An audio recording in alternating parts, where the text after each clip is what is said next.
संबलपुर जिला कुचिंडा कॉलेज पड़ियारे उपखंड स्तरीय कृषि जंत्रपाति मेला आयोजित हो जाइछि। चाषी को सहज सुलभ और रिहाती मूल्य जंत्रपाति जोगाइबा उपरे गुरुत्व देउछि कृषि विभाग। मेलार विभिन्न कंपानी पक्षरु अत्याधुनिक और विभिन्न कृषि जंत्रपाति प्रदर्शित करा जाउछि। Tractor, power tiller, weeder, rotavator, pump set भली चाष उपकरण 35 स्टल मेलार लगी।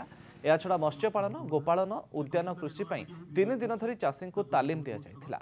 3 दिन धरी चलिथिबा कार्यक्रम में पंचायतीराज मंत्री रवि नारायण नायक मुख्य अतिथि भाव जोग देइथिबा बेले कुचिंडा उपजिलापाल, जिला परिषद सभ्या, कृषि विभाग अधिकारी, स्थानीय तहसीलदार प्रमुख जोग देई चाषी को उत्साहित करिसेंति। हॉर्टिकल्चर तरफ चाष कर आसी आउ 2 दिन धरी कुचिना कृषि मेला मुझी। प्रथम दिन कृषि मेल विशेष कर देखी नी कि आज जो प्रकार से उजर मेसीन रे पानी सुविधा अच्छे से देखी बहुत खुशी लगिला। आउ गोटे कथा से जड़े चाषी भाई कहते जे उजर पछुआड़े केजुएल कि आगे केजुए लगुच पछुआड़े रोटारी लगुच कहते आम देखी पार्लुनि किंतु विशेष कर नुआ नुआ जिनिस देखिलु।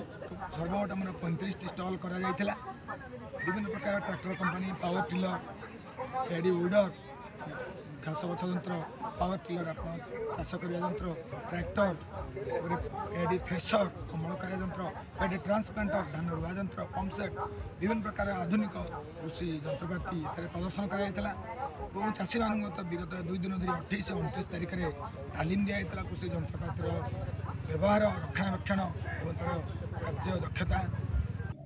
एठी चाषी डिमांड जोटा रोचे जो कृषि जंत्रपाति सब्सिडी को लेकर एठी आमे देखुथुलु जे ट्रैक्टर 10टा किनी 3 दिन में, पावर टिलर 20, वीडर 100 एवं ट्रांसप्लांटर 3टी पाखापाखि 6.5 कोटी अधिक टंकार ए 3 दिन भितर चाषी मानक सहित दुकानी एजेंसी मानकर किना बिका होइछि।